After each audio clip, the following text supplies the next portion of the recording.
am the co-director of organizing at 482 Forward, which is, or director of organizing at 482 Forward, which is an organizing group in Detroit. And we're proud members of the Michigan Education Justice Coalition, which are organizing groups across the state that are fighting together for school education justice. And we are proud to partner with one of our members, MLPP, today to give you the best information possible about school funding. So before I hand it over to Alex, I'm going to hand it over to Autumn, who's our leader around this training, to tell us a little bit more about how this training came about. Thank you so much, Molly. My name is Autumn Butler, and I'm co-executive director of Oakland Ford and a member of MEJC. Last year, we were kind of talking in our school funding committee and in the African American committee as well. Many people had questions on how the state budget works, how you can advocate for change in your own individual communities. And so we thought that it would be a great time for us to partner with the Michigan League for Public Policy in order to get some of those questions asked. So we have a multi-part series that's gonna, after this month, we're gonna be meeting once a month. So beyond the School Funding 101, we're gonna be talking about special education later in March. In April, we're gonna be talking about school facilities and transportation. In May, we'll be talking about at-risk students and the mental health and school safety 101. And in June, which is going to be really important for everyone as far as advocacy, is how the state budget impacts your schools individually, and then how school board, state reps, and the Congress and everyone else factors into this picture. And then finally, in November, after our presidential election, we're going to be wrapping up, and we're going to be talking about what's happening with school funding in 2025. So this is our attempt to kind of give everyone a basic understanding about school funding so they can feel more confident and they can be more engaged in the process overall. Thanks, Molly. Yeah, and if you want to sign up for any of those trainings, they are here. And again, the next one is the 20th on special education school funding 101. So Alex, we'll turn it over to you, our fearless leader, and I will start sharing. Are you going to share screen or do you want me to? Sorry. What do you prefer? I'll do it. Okay, go for it. Watch, I mess it up. That's what's going to happen. All right, let me try and get in presenter mode, which has been an interesting thing today. Thanks for joining, everyone. I am so excited about this. And okay, can you tell me if you guys are seeing the main title, School Funding 101? We are, but I think we're also seeing your notes on top of it. That's what I was just saying. Yeah, we can see your notes. Yeah, there you go. All right, but now let me know if you guys can see it switch. Nope, it went back to your presenter, the speaker notes. But for 1 second, you had a presenter. Okay. Well, here, I'll just do this. Yeah, there you go. There you go, yep. That's what I get for trying to use two screens, you know? Okay, but can you guys also see me switch slides? Yeah, but we can still see your notes. So you want me to share, Alex? Yeah. Sorry. This is also what I get for being a Mac person and trying to use a PC. All right. While Molly is helping me out because I'm inept, thank you so much, Molly. I just want to let everyone know that today I saw a bunch of your questions in the chat, which are really, really great. But just to, I guess, preface things that might get talked about today or might get talked about later in the presentation, my goal today, which I'll talk about also in a little bit, is just to make sure that people have a really good basic understanding of school funding, which is going to require some background knowledge of things. So if you are wait, I have this one specific question that I need answered, just hang tight. We'll get to it. I just want to make sure that everyone gets the base knowledge today that they need to be an advocate for school funding. So, all right, Molly, it's your time to shine. I mean, well, we're just making a little joke. So one of the other reasons why all of us wanted to put on this series is the number one question education organizers with parents and youth get across the city is what happened to the lottery money? So in the chat, How many of you have, I want you to just like raise a hand or like put a Y in the chat. How many of you have asked this question? Like, what about the lottery money? My dad asked the other day. Right? What about the lottery money? I mean, there's a big, we were driving back from Lansing yesterday and there's a huge billboard that says like X number of dollars went to the lottery. So we want to be able to prepare people who go through this training to be able to explain like where the lottery money fits in this broader school funding fight that we're all in, that we know we need more money for our schools. So ideally at the end of this training today, you all can repeat back and we'll come back at the end, like where is the lottery money? So Alex, you have a tall order. Teach us where the lottery money is. I mean, I will show you a pie chart with the little tiny sliver that it's in. Okay. All right. Molly, can you actually go back up to the second slide for me? I just want to introduce the Michigan League for Public Policy quickly. When I started grad school for the second time, I actually started using the league for a bunch of like resources to keep in touch with what's going on around the state of Michigan in terms of education. I'm a former teacher, and so I wanted to make sure that even though I left teaching, I was staying engaged in what was going on in Michigan schools. And so the league was a resource for me, and I'm very thankful to now be working for the league. And so I just want to introduce us a little bit. We are a nonpartisan research and advocacy organization that promotes economic opportunity for all, and we analyze the impact of public policy on the lives of Michiganders who've been systemically left out of prosperity. We work to improve health, education, and economic security for all Michiganders, but especially those with low incomes and persons living in communities of color. We are also the home of the state's Kid Count organization, and we work as part of a national effort to measure the well-being of kids at the state and local levels. You can go to the next one. Thank you. And these are our 3 pillars of work: data, community, and advocacy. And all of our work is done advancing a racial equity lens. Yes, the slides will be shared. And that's not basic.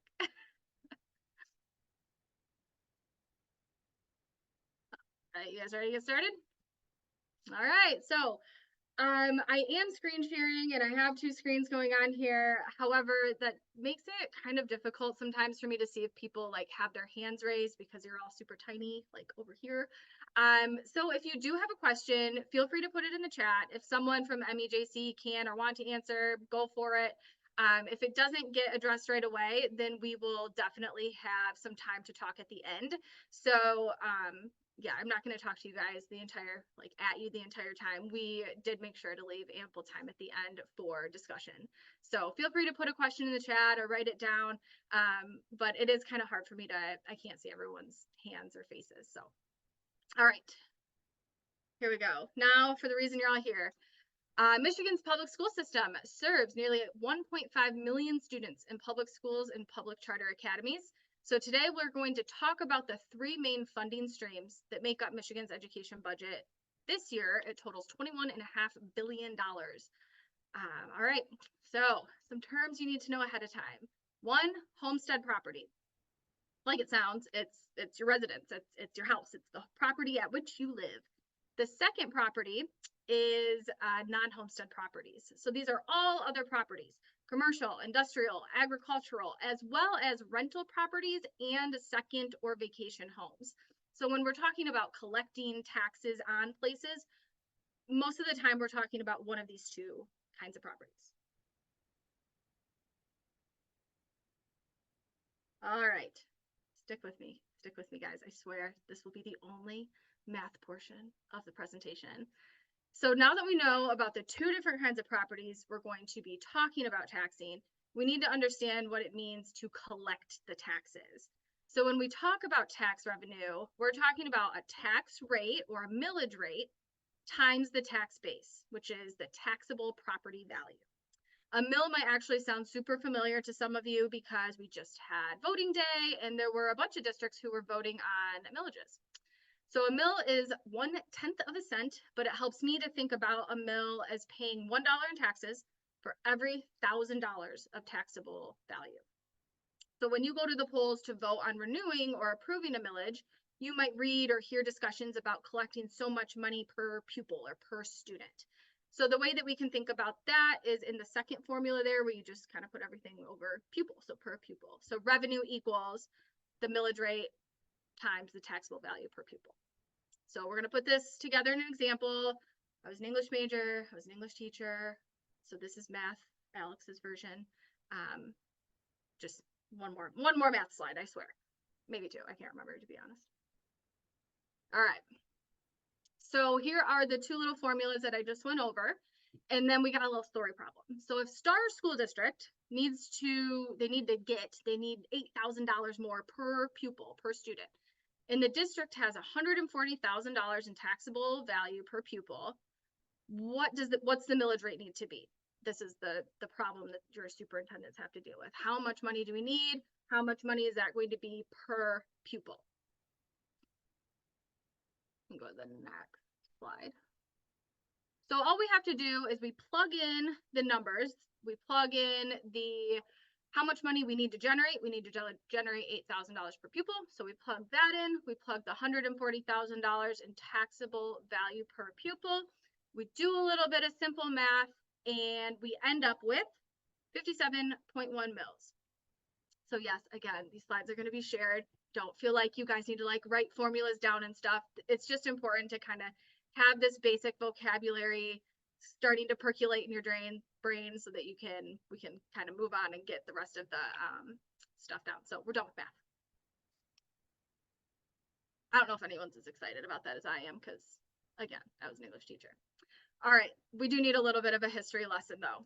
So before 1994, schools were funded by local tax revenue.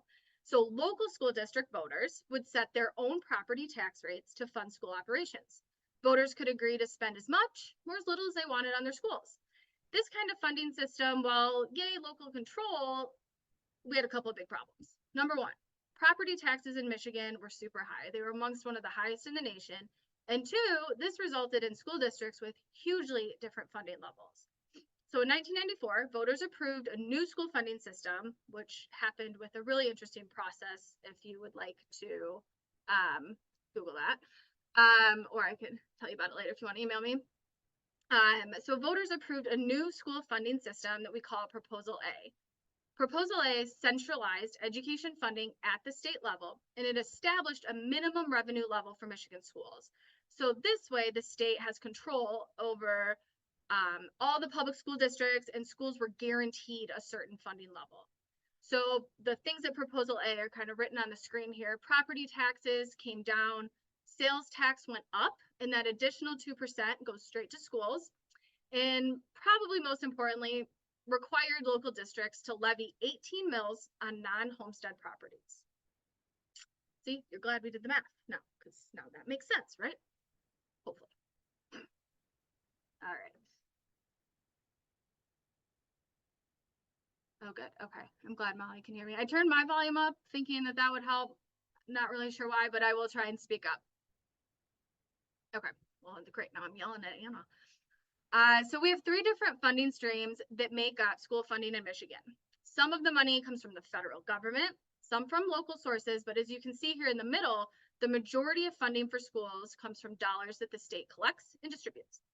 Okay, this graph is really just to give you a visual. The percentages here are not exact, as local contribution to school funding varies from district to district. So this is just to kind of give you a good visual of the distribution of the funding. All right, we're going to start talking about the federal funding. So the federal government plays a comparatively small role, but important one in school funding. Federal funds account for like 12% of all school funding, and it mostly goes to the state in the form of really important categorical grants, which you guys have probably heard of. These grants subsidize state funds that are allocated for the same purpose. The largest of these grants is Title I funding, which provides money to schools serving students from low-income backgrounds. Over 90% of public schools receive at least some Title I funds. Other federal categorical grants include those that provide free meals to students and fund students under the Individuals with Disabilities Education, or IDEA Act. And that goes for students who need special education services. So that's really it for federal funds. Now we're going to talk about state funds, and you can see the lottery money in there. It's the orange, like the darker orange piece. So here's a breakdown of state revenue that goes into the education budget. So the state sales tax is the biggest portion of the pie, and that's that 2% increase that we talked about that happened thanks to Prop A. A portion of everyone's income goes to education. The state education tax is the bright green 15% tax. This comes from collecting, yes, everyone will get a copy of this. You don't have to, don't feel like you guys need to scramble stuff down. Yeah, no stupid questions. All right, so that green, but bright green portion, the bigger one, comes from collecting 6 mills on every homestead property. So when you guys get your little like tax thing in the mail at the end of the year or quarterly, whenever it comes, you'll actually see in there like education tax. So that's 6 mills on your homestead property.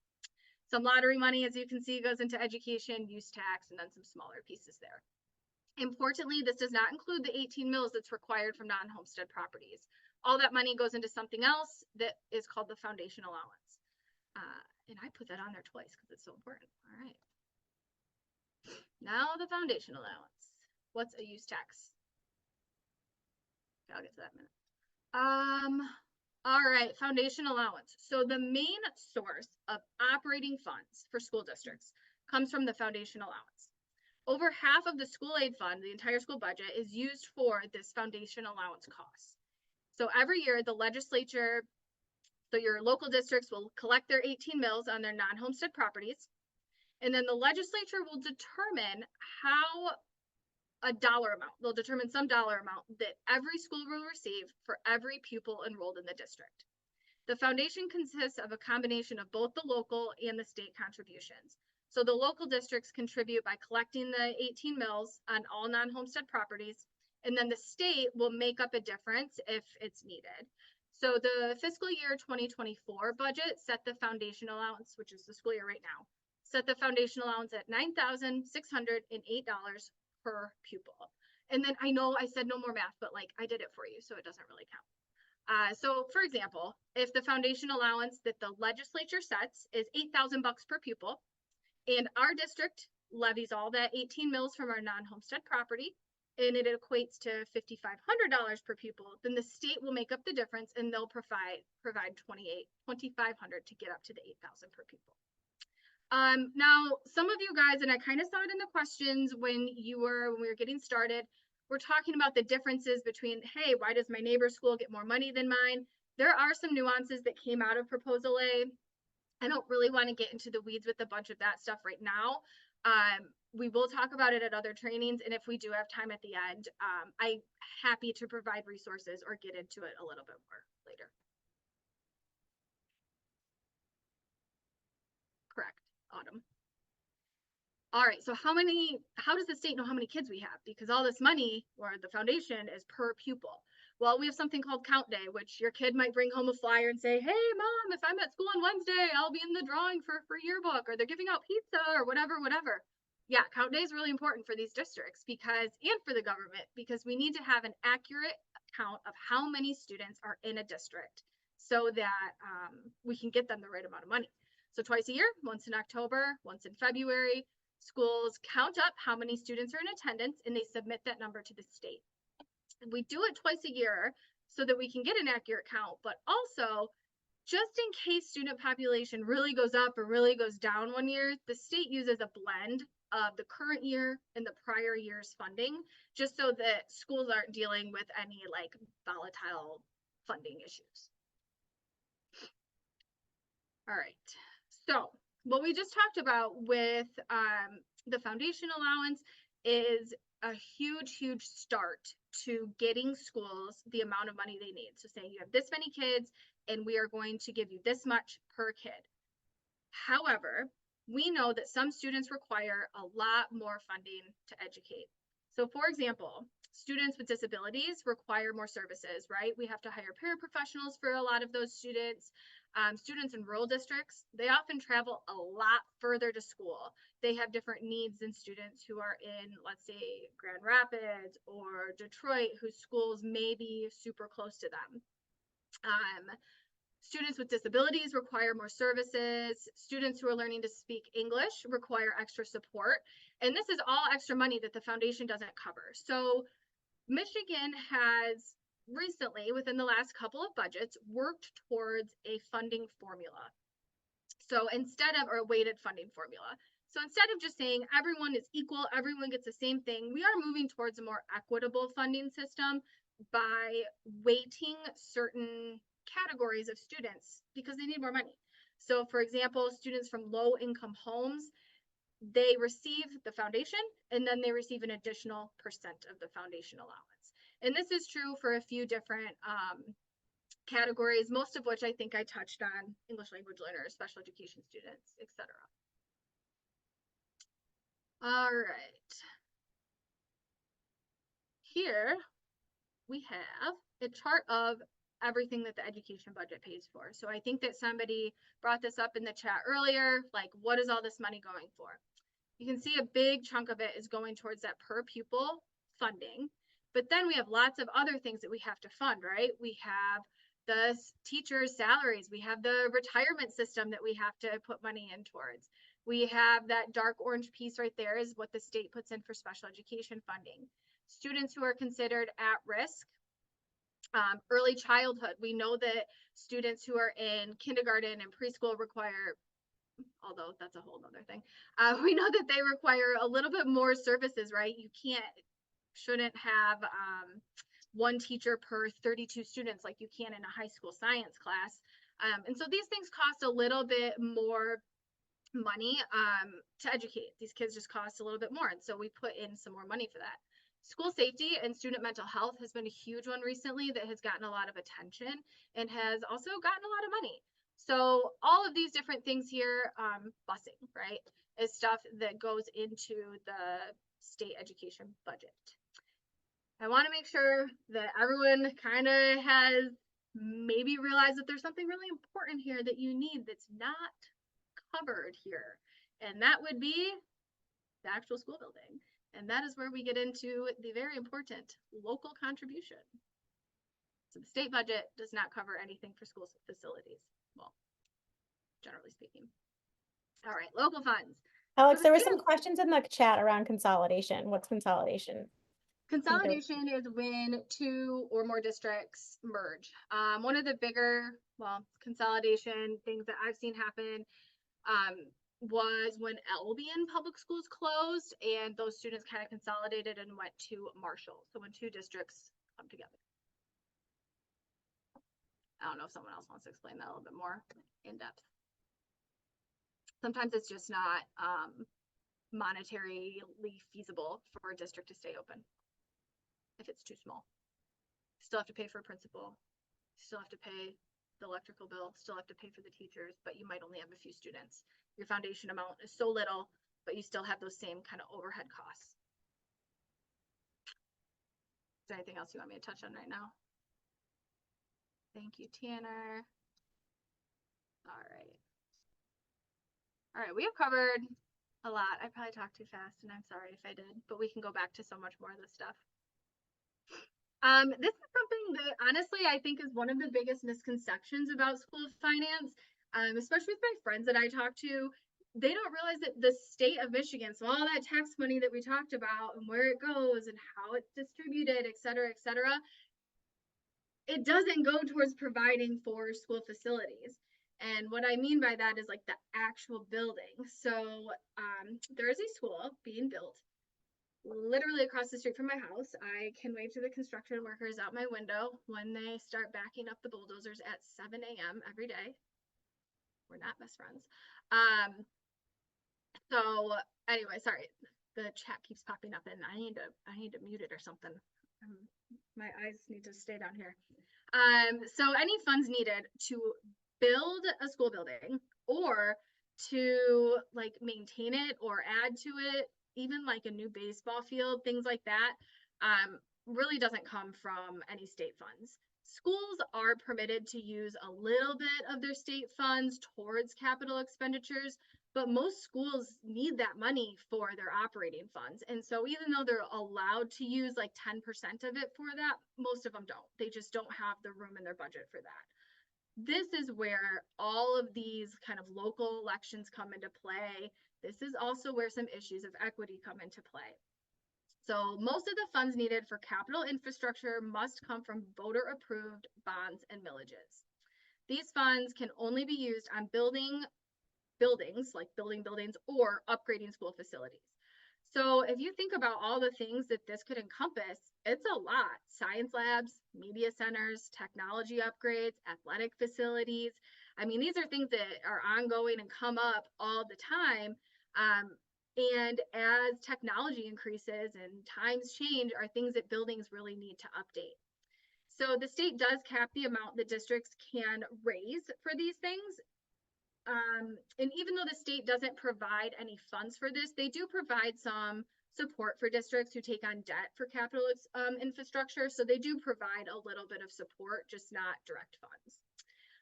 One thing that a lot of people also don't think about is that charter schools don't have a tax base. So they're not able to put something on the ballot for people to levy. They can't levy dollars for capital infrastructure. So therefore, they have to rely on their foundation allowance costs to pay for their school facilities.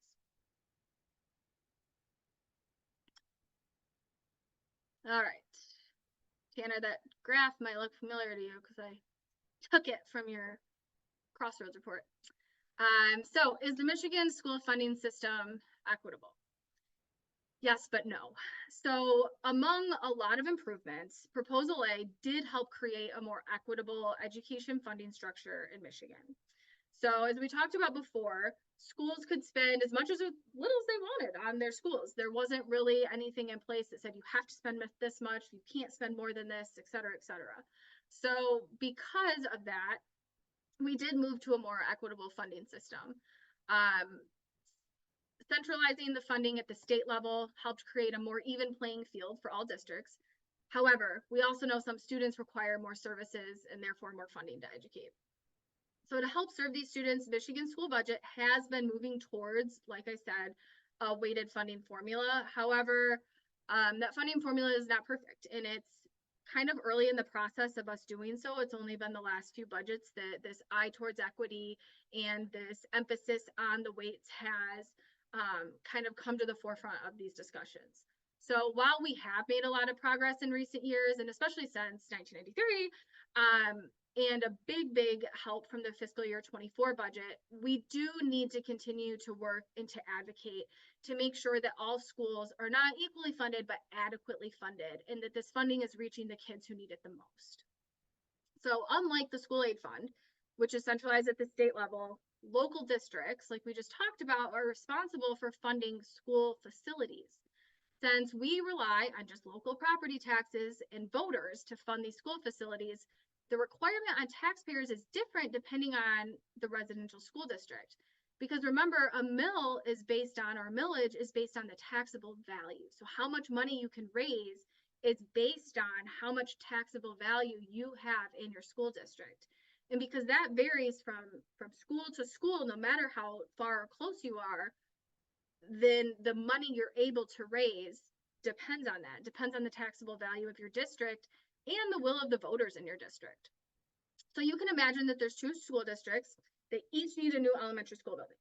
District A, it's thriving, it's populous, it's in an urban area. District B, it's small. There's not a lot of local businesses. Maybe it's in a rural area of the state.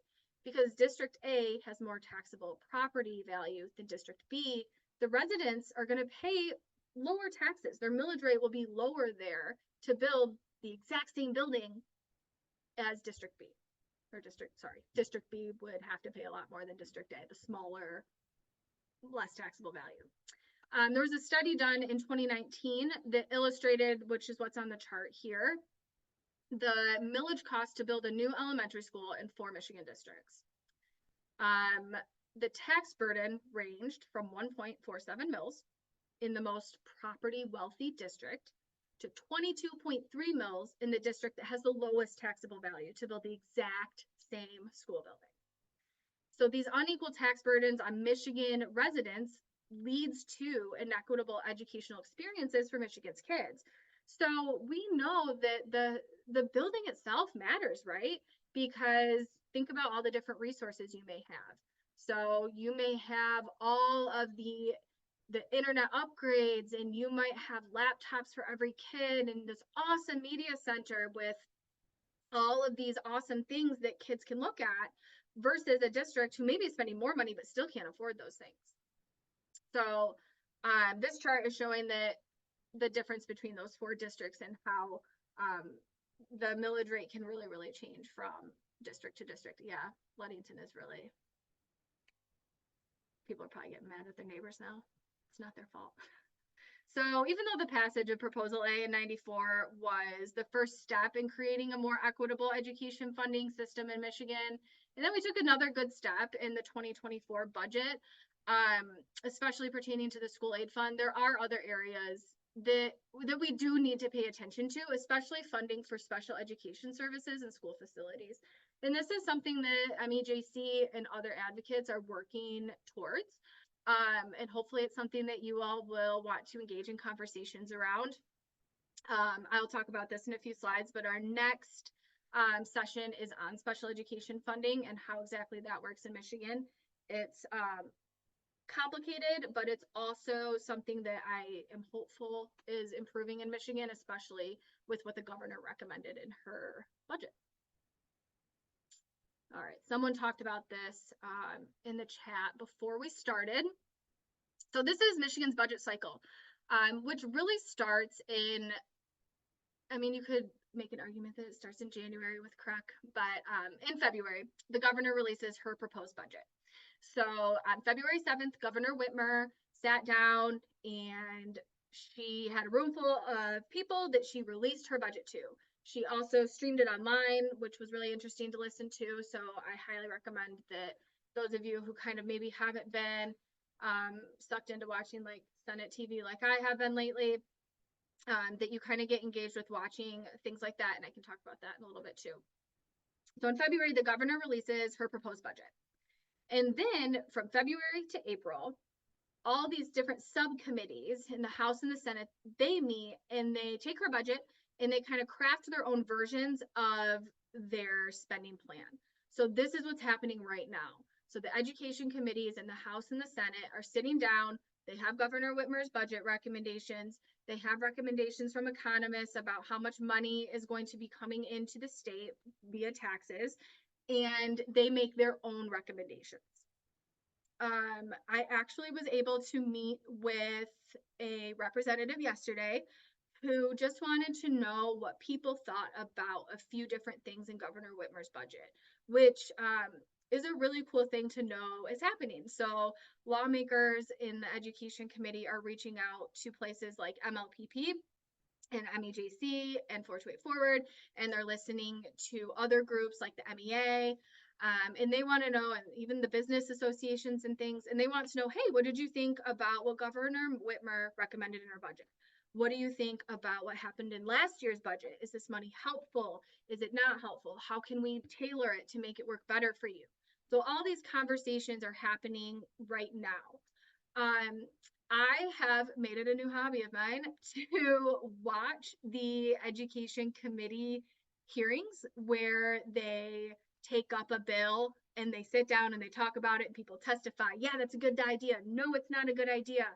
And you can even read minutes from their meetings where they're talking about all of this stuff. So if you go to Michigan's Senate website, you can find all of this stuff.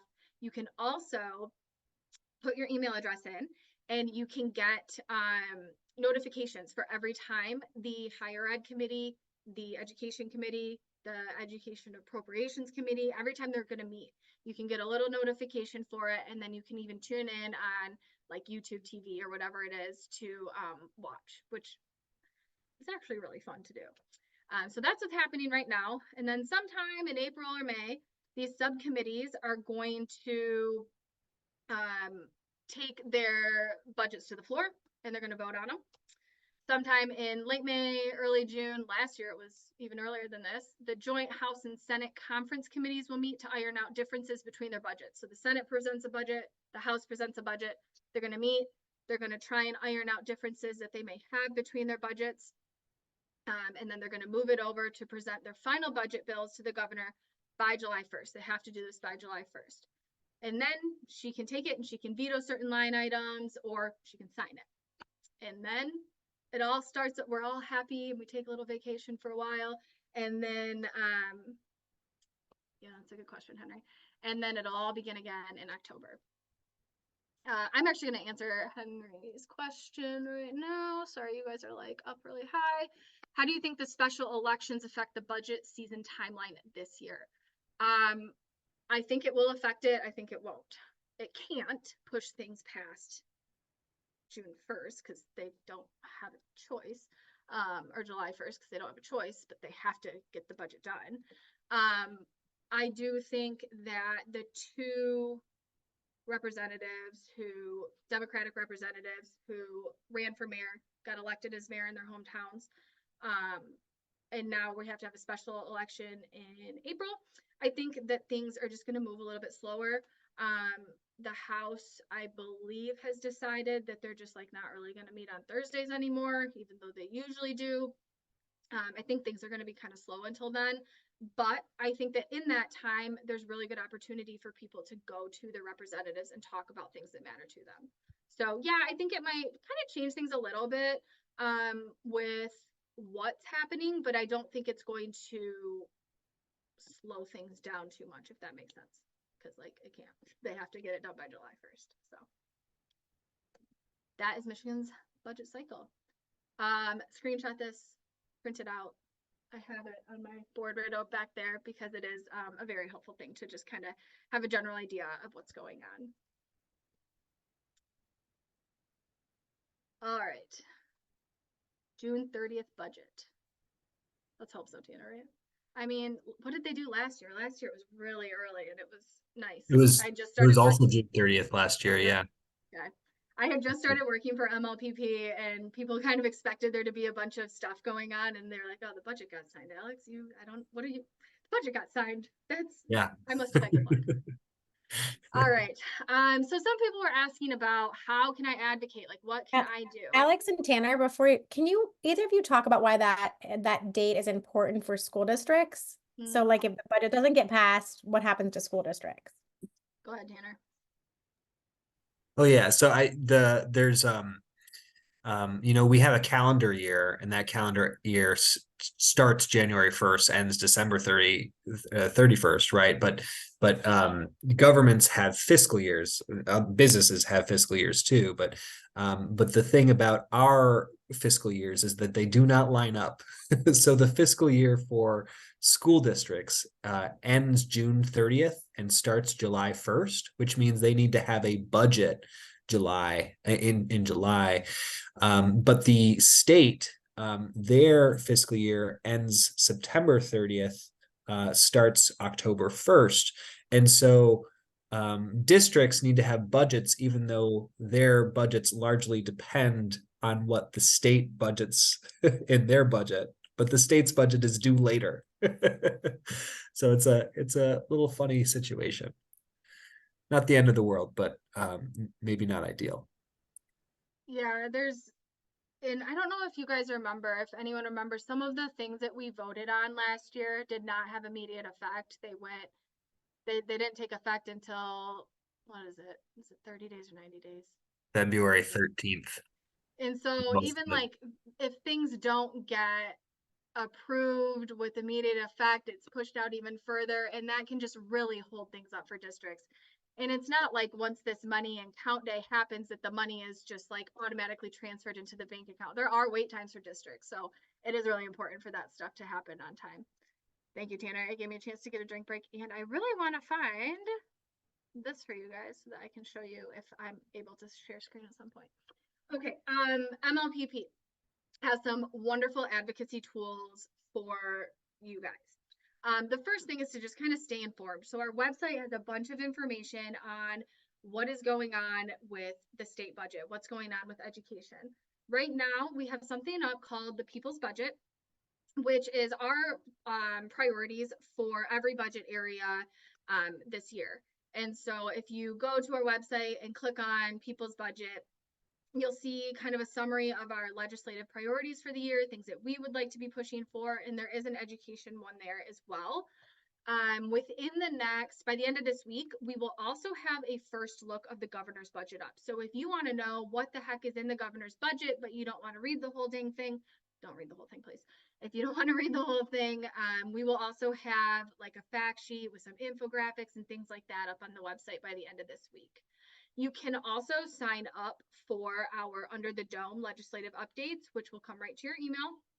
And it'll give you a nice summary of things that have been happening at the Capitol, not just in education, but in every space. We have some really good tools. And like I said, even before I worked at MLPP, I wanted to stay engaged in what was going on, and the League was a really great way for me to do so. I don't remember if I have another slide after that. Oh, I do. There's how you can get the email updates on our website, but I want to show you one more thing too on my computer. And then, of course, feel free to contact me with anything that you guys need. I will make sure that these slides get to you, or someone from MEJC will. And the last slide has a QR code if you guys want to scan it really quickly to register for the next trainings. It'll be on March 20th, same time, same place. And this one will be about special education funding. And I won't make you do any math. I can't promise that. I shouldn't promise that. Okay, thanks, Alex, for that brief and deep overview. What questions do folks still have? What are folks confused about? What are you still like, what is happening? I'm gonna be No, after that. no questions are dumb questions. School finance is hard. What left you confused, or what questions do you still have? Hello, my name is Leslie. Can you hear me? Yeah. Okay, I put a question in the chat and I was really venting, right? My students, I heard you mention how students are given one-on-one devices, right? The computers, Sure. right? And the kids have them and they're using them, but they're misusing them because they're always on videos and they're always playing these games, right? And then when Fortnite came out when I taught, so I totally get it. yeah, and then when administrators walk in, they want to tell me, oh, like I could do something about that. And so I'm like, well, we need browser control, you know? So who can be in charge of that? Besides me complaining to my my superintendent, who can I talk to, or who can we talk to about teachers having browser control on these one-on-one devices? Because to give it to us without that, you're setting us up to fail. Yeah, I mean, that's not so much a funding issue as an administrative issue at your school. Okay. They should, I guess I would start with your principal and go, Okay. if you can't get any help there, go to the school board. I sure will. Thank you. And if you make I enjoyed myself, by the way. I really appreciate this time. I like it. Thank you. Yeah, thank you. We have another question. I don't know if you answered this already, Alex, but Vanessa was asking what qualifies as a low-income household? Oh yeah, I saw that question. It is all written out in the, oh, okay, there's a couple different things. It depends on what funding you're talking about. If it's at-risk funding, that's not just kids from low-income houses, but also kids who may be pregnant. There's like a whole list of things that can qualify you as being at risk, and that is 31 A or double A. 31 single A. Funding. It is, what's the other low income funding? The opportunity index. I'll look up the list and put it in the chat here real quick. Thanks. So there's a couple different funding buckets that go to kids who are qualified as being low income or coming from low income households or economically disadvantaged. There's a bunch of different ways it's kind of referred to. I believe in the School Aid Act, it is economically disadvantaged. And one of those buckets is the at-risk funding, and the at-risk funding has a few different qualifications. Like I said, there's a few different things that can qualify you as being at risk. The other is a new funding source. It is called the Opportunity Index, or 31. This 31A still. sorry, I had a migraine earlier and I have the worst brain fog. And that is a new funding source, which is basically a concentration of poverty weight.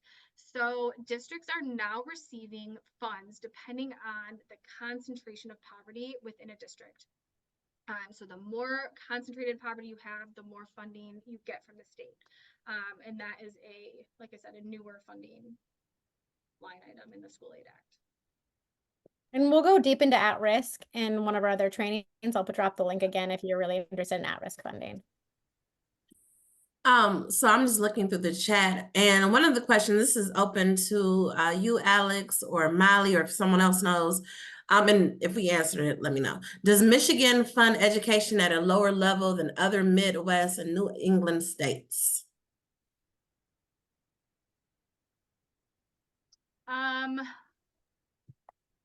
We have less tax effort. We are 50 out of 50, and Tanner, you can probably jump in. 50 out of 50 were tax effort, meaning the amount of money we put towards taxes compared to other states. And then Tanner, I don't know if you want to add to the level. I just put a good source from the National Center of Education Statistics, and they do a lot of work for us. It's a little old. It's from 2019-20. But they have the advantage of knowing what all the dollars are. And so if you look at the map, or if you go down to the bar, and this is expenditures per pupil, what you see, right, is like Michigan is spending about $15,000 per kid. The average in the US is $17,000 per kid. Even if you just look at it, Wisconsin and Ohio, we look bad. Now, if you look at some states over in New England, Massachusetts, Rhode Island, Vermont, those kind of states, you know, our spending is in the ballpark of like 70% per kid as them. So yeah, we're spending less per kid than the US average. And the other piece of this is that relative to a lot of those other states in the South that we are spending more than, our economy is actually a lot better. So the proportion of our economy that we're devoting towards education, which is, tax effort, how much we care as a community about tax effort is one of the lowest in the nation. And our actual effective expenditure per pupil is lower than the area, except for Indiana. Indiana is a little lower. Thank you so much, Tim. That was very helpful. Okay, so we have a question from Jeff. What does the State Board of Education get involved with any part of this process? Or how does the State Board of Education get involved with this process? They have their own site where sorry, I'm trying to get Google open, where they, they'll release, so before the governor's budget came out, Superintendent Rice at the school board had their recommendations for what they wanted to see in the budget. They make their opinions known. They lobby for their own things that they would like to see in the budget. Tanner, anything else to add on that, or Molly, or anyone? They don't have any other formal role, though they can influence the appropriations committees the same as the rest of, they have more access maybe to the appropriations committees and the governor, but they don't have a formal role in the process. Yeah, my sense is that their power has deteriorated. It's still a formal constitutional role, but effectively their role their power has deteriorated over time as the budget process and has become more powerful. Yeah. Well, So could you, they can ask for this things. It doesn't necessarily mean it'll happen. can anybody hear me? Yes, go ahead. My question is, would you say that the Michigan Department of Education and the State Board of Education have had their power gutted due to the budget? They are funded by this budget, and I'm not sure what pot of money it comes from. Does it come from the education budget? Because their funding since Engler and Proposal A was greatly reduced. So is it a budget issue? Because I think that they were further reduced because Whitmer now has a new budget entity. My question is, do these fundings for the Michigan Department of Education and now for my league, which the governor just established, all right? Are these funded by the education budget? Do we know? I actually don't think they are. I think they come out of general fund, right? My leap and Well, that's what I'm asking. yeah, I My believe league they for come out of sure general fund. is a different funding source. Yeah, because they view it as right, because our funds are general fund can pay for anything, and school aid fund constitutionally has to go towards education. And I think MDE, even though it administers education, it's administering education. So I think that gets viewed as, like quite literally not constitutional. But it comes out of the general fund. But Mary, to your point, I mean, the budget is political for folks to know. So it does matter what gets, we say budgets are reflections of our values. So things that get funded or not funded are absolutely reflections of the values of the state. So if a department's getting less funding, it might mean that the governor or the legislature values it less. And politics, absolutely, for everyone who, we're all part of organizing groups, right? Organizing, this is political, the budget, and like it is a political, it is one piece, like any bill, that folks will try to influence. Right, and thank you. The reason I asked this question is because when I think of policy and when I think of general funds, then when you talk about funding ISDs and when you talk about funding or not funding these other entities, these are policy issues that could definitely, in my opinion, put more money in the education budget. And so that's why I wanted to clarify where this money was coming from, whether you talk about funding ISDs or the MDE. So thank you. Yeah, I didn't get too much into the ISD funding today. But some of the state budget funding does go to ISDs, who are then supposed to either provide the services or give the money to districts. And that is kind of a unique thing in Michigan. Not every state has intermediate school districts, but that is one role that they play as kind of a middleman with some funding. Not all of it, but some of it. Specifically special education. And we'll talk about that next week or in 2 weeks, 3 weeks.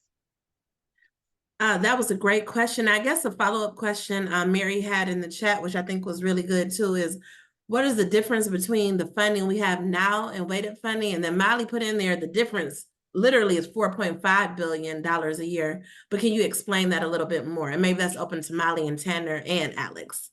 I was actually just typing a response to you, Mary. So okay, got it. Basically how it works is that every student gets their foundation money. So they're $9,000-ish. So every kid gets that $9,000-ish. And then if that kid has a categorical, if that kid has an attribute that requires more funding, they're special needs, they come from low income families, they're English language learners, they're in a small or isolated district, then they get an additional weight. And a weight is just a percent of the foundation. So there are ways that we know how much money it costs to educate these kinds of kids. And so we know that students who are English language learners need about X amount of dollars or a certain percent of the foundation. So they'll get their $9,000 or whatever it is, $9,600, and then they'll get another percentage of it for that student. And then let's say that they're English language learners and they're from a low income household. Well, they'll get both. So they're going to end up with something like maybe 135% or 110% of the foundation allowance. I hope that makes sense. So you get the foundation and then you'll get an additional percent of it. Okay, that was great. I'm trying to find in the chat. There was a question about special education and bilingual education. Molly, you might have to help me find it.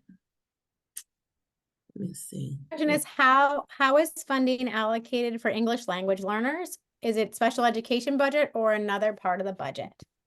The line item in the School Aid Act. So the Michigan School Aid Act has a bunch of different line items for different costs. And the special education portion is interesting, and how Michigan funds that. And then English language learners, depending on their language proficiency, get a certain dollar amount.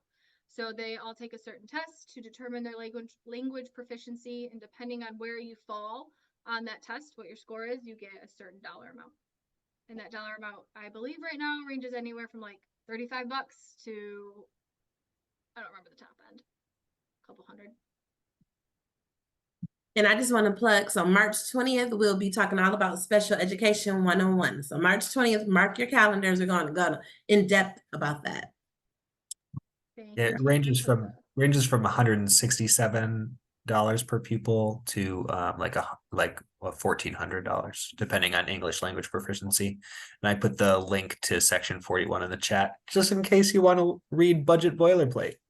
Yeah, and and one of the things that we'll be going through, and this is I learned very over the last like year or two with Tanner and Alex around the different section numbers. So ELL is section 41 in the budget. Glenn, the role of county millages, usually those are for special education services. Not always, sometimes they're for like career and tech centers. They're usually for the intermediate school districts. It's another way that equity really plays into things, right? Some ISDs, some counties are really willing to approve millages. They're able to, they have a higher tax base than others. So this is another equity issue. The one exception there, Alex, is regional enhancement millages. Yeah, that's the only other thing. All right. This is something that I hear from a lot of our youth. What is something that the youth can do regarding changing or increasing their local school budget? On this call, we have some youth, and most of our organizations have youth as well that are organizing for change. That's so awesome. I wrote a little bit to Amani in there. So now that you guys know kind of how some money flows from the feds to the state to the districts, you know that your district is getting so much money per pupil, per kid in your district. So go to your school board. You know the budget cycle as well. And can someone remind me when local boards are required to have their school budget done?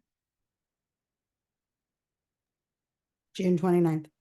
So thank you, Trina. I knew it was you. We talked about this. So by June 29th, your school district needs to have the budget done for the next school year. They need to know about where they're going to put their money. And so if you can go and talk to them before that deadline, before the end of the school year, so start talking to them now. Hey, this is really important to us. We feel like we don't have enough money for this. Maybe you could take some of the categorical money. Maybe you could use our foundation money to go towards X, Y, and Z. But definitely keep in mind, you know, the difference between operational funds and the difference between facility funds. So if you're like, our tennis courts are cracked, we need new courts, or our basketball, our gym is a mess, we need new bleachers, X, Y, and Z. Remember that stuff can't really come from what the state gives them. It needs to come from a bond or a millage. So maybe you even plan with them to do some sort of vote initiative. That would be really cool. And Trina just put a good point in the chat that there's a mandatory hearing where they need public comment on their budgets. The other thing, it depends on your school district, but for folks in Detroit, there is like finance committees that are open. And so you actually can go and talk to the finance committees. The other thing is there's finance officers in every district where you could set up a meeting with the finance officer in advance. You could also set up a meeting with your superintendent if you wanted to have a conversation, if you have a priority. And usually the superintendent and the finance guys, sometimes they call them business officials. Usually they're in cahoots. So I would recommend talking to both of them at the same time. So a follow-up question is, even though we know that they have to have their budgets done by, I think Trina said June 29th, when is the optimal time to really weigh in? I know they have to do public comment. So like, when do you start talking to them? April, May? When is it too late, I guess, as well? I mean, I think that they're kind of always thinking about these things. It's kind of the main job of the superintendent and the school board is to make sure that the money is getting where it's supposed to go. I will say that if it's a bargaining year for the teachers union, that is going to be maybe a difficult time to really make your voice heard because they're probably pretty busy with that stuff. But I'm not saying don't do it. It just might be kind of something to keep in mind. Now, go talk to them now. They have monthly meetings. Show up. Even if you start by just going and listening to a school board meeting and seeing what they're like, that would be a great place to start. Introduce yourself. Tell them the things that you like about the district, the things that you think need to be improved, and advocate for the things that you think that are deserved and that you guys should have, because you should have them. There's one thing to add, Alex. They also update their budgets. They have amended budgets. They districts have to have a budget in July, a first budget, an original budget, but they can amend their budget anytime they want. So some districts amend their budget no times, and some districts amend their budget several times. So there's no regulations on the number of times you're allowed to amend your budget. And that should always be in the transparency link, correct? Yeah, I think they have to post them like 30 days after they do it. I forget it. There's some. Yeah, that would probably be a great place to start too, is seeing what's in your district's current budget. So if you go to your school's homepage, every single school district in the state of Michigan has that like little kind of blue purple logo with the mitten on it. It says transparency. If you click on that, you'll be able to find all sorts of fun stuff about your district, how much your teachers are being paid, how much they're spending on certain things. So that should all be in there. Thank you so much. I think we went through pretty much all of the questions. But if anyone else has any, you can speak up now. I'm gonna put my email in the chat.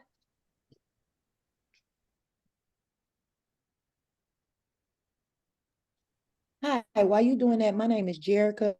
I was looking at the slide where it was showing like about how much was allocated per sub per thing, whatever. I can't think of a word to say. But for mental health, there was a very, very small amount allocated from the state for mental health. I think it was like 12 something percent or something like that. And my question is though, in like some school districts, there's little to no mental health services, but in other school districts, there's like a high concentration of mental health services. There's like rooms that children can go in and bounce off of the walls if they need to, and counselors are in abundance, it seems like. And I'm trying to figure out if that's state funded, where's the deficiency and the gap, and how do we fill it? You are asking a question that a lot of people are asking right now.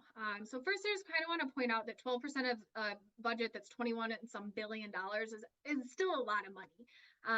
According to that chart I just opened up, the rest of the data on it, that is $470,945,000 for school safety and mental health funding. So even though it might not seem, percentage wise like a ton of money, there's a good amount of money that the state has been allocating since 2019 towards student mental health services. I think that you bring up a really important point though about why are some districts able to hire social workers and counselors and school psychs and other districts aren't. In Michigan, we have a provider shortage. We have a shortage of mental health professionals, not just in schools, but in every capacity, hospitals, community mental health. It's a problem, and it is something that the state is working to address. And it's also known that these shortages are not evenly distributed throughout the state. So there are some areas in the state where these shortages are worse than others. And there's areas of the state where the pool of candidates is just really small, and community mental health, hospitals, private practices, and schools are all just pulling from the same small pool. There are people in the state who are working on it. The state has done some things to increase the pool of candidates. Things like making it easier for people who are social workers to transition into being a school social worker, because that does require a little bit more education. And so there are people who are working on removing barriers to becoming a behavioral or mental health provider in schools. But there's a lot of good funding for it. If you are interested in looking up the School Aid Act, look up 31N funding and 31A funding. Those two different line items are the big buckets of mental health funding. You said 31N and 31A. Double Thank A. you. Thanks, Tanner. I'm blaming And the we can Wi-Fi. help, we can put out some stuff around that too. And Alex is actually really getting her PhD on that, so. Hopefully. You will, Alex. Before I turn it over to Molly, to kind of wrap us up, I just put in the chat the training evaluation that Trina put in a few moments ago. When you all get a chance to please fill that out to let us know how we're doing, or if you have any other questions or anything like that. And then also Molly, about a second ago, she put in the registration link for all our other sessions that are coming up.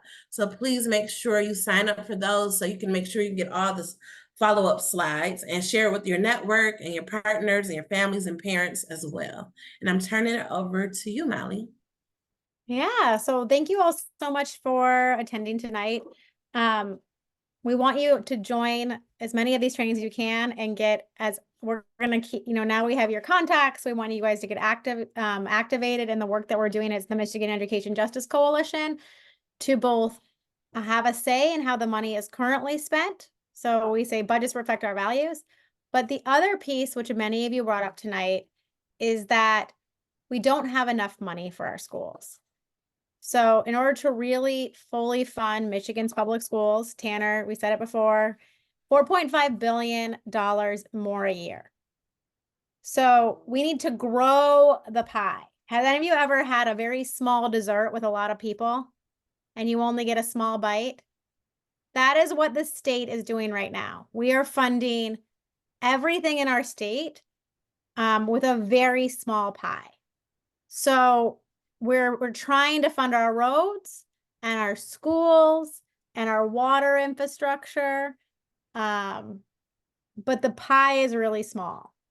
And if we really want Michigan schools to be great, and we want good people to want to work in our schools, so Alex, part of it's like behavioral health specialists, folks like that, it's hard to want to work in public schools when you don't have enough resources. And so we need to be able to make our schools places where our kids thrive and where our school staff thrive, and that takes growing the pie. So not only do we want you to come to these trainings, but we want you to get involved in our activism. We are going to be fighting very strongly the next few years on growing the pie, which means we need to tax rich people and corporations in the state and have that money go to schools and go to other things Michiganders need.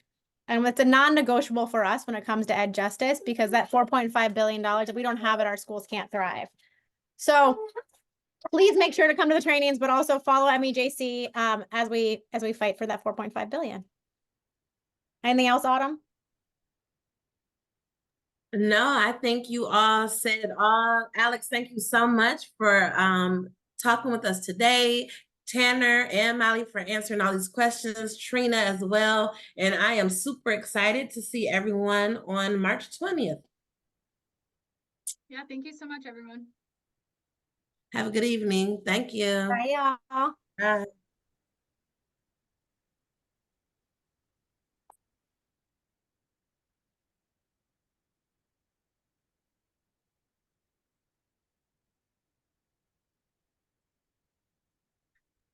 Good job, everybody. Thanks, Perry. Thanks, Perry.